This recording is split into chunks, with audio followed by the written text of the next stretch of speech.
Welcome back to our channel और आ चुके हैं हम एक और नई वीडियो के तो आज की वीडियो में हम बात करेंगे महाभारत के बारे में कि अम्बा और अम्बालिका और भीष्म की कहानी क्या है, कैसे इन तीनों काशी राजा के इन तीन बेटियों की कहानी भीष्म पितामह से जोड़ी जाती है। अगर आपने इस कहानी के बारे में नहीं पढ़ा है तो चलिए आज बताते हैं हम आपको इनके बारे में, इन तीनों की कहानी के बारे में, कैसे इन तीनों की कहानी बहुत ही ज़्यादा प्रसिद्ध है महाभारत में।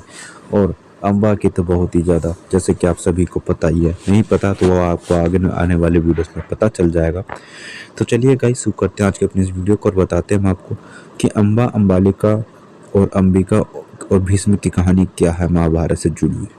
काशी के राजा ने अपनी तीन बेटियां अम्बा, अम्बालिका और अम्बालिका का स्वयंवर रखा, जिसमें उसने उस क्षेत्र के हर राजा को आमंत्रित किया, लेकिन कुरु वंश को आमंत्रण नहीं भेजा। भीष्म पितामह से यह देखकर क्रोधित हो उठे और स्वयंवर में घुस गए। उन्होंने अकेले ही सभी राज्यों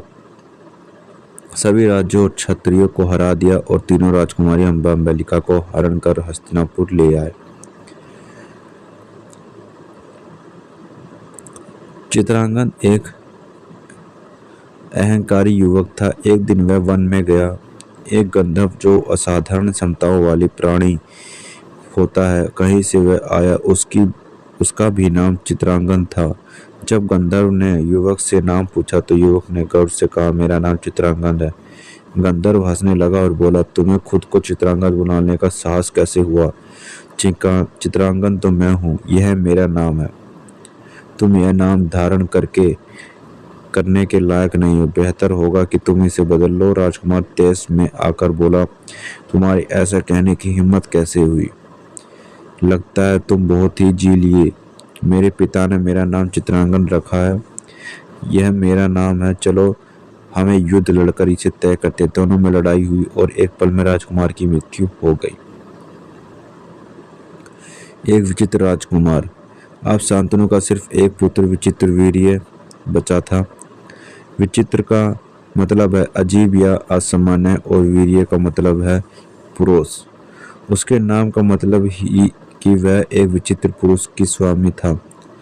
हम नहीं जानते कि इसके असली अर्थ क्या है, कि वह विवाह की अयोग्य था या अनुच्छुक। उन दिनों का विवाह हमें आज के संदर्भ में नहीं देखना चाहिए।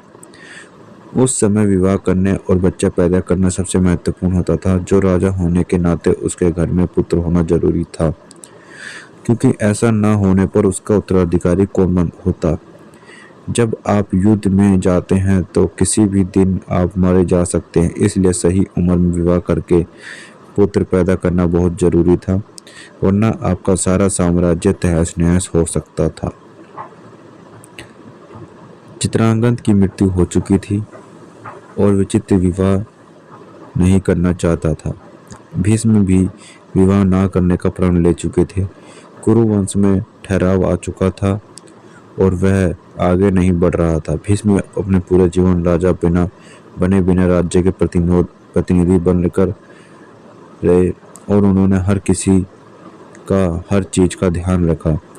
एक दिन काशी के राजा अपनी तीनों बेटियों के स्वयंवर की घोषणा की। हालांकि कुरु वंश उस इलाके का सबसे बड़ा और सबसे गौरवशाली वंश था, मगर काशी के राजा ने उन्हें न्योता नहीं भेजा। वह नहीं चाहते थे कि उसकी बेटियां विचित्र वीर्य से विवाह करें, जिससे पुरुष को लेकर अफवाह फैल रही थी। इससे अपमान से भीष्म गुस्से में आग बबूला हो गए। वह अपने या किसी और के हित से अधिक अपने राज्य और कुरुवंश के प्रति निष्ठावान थे।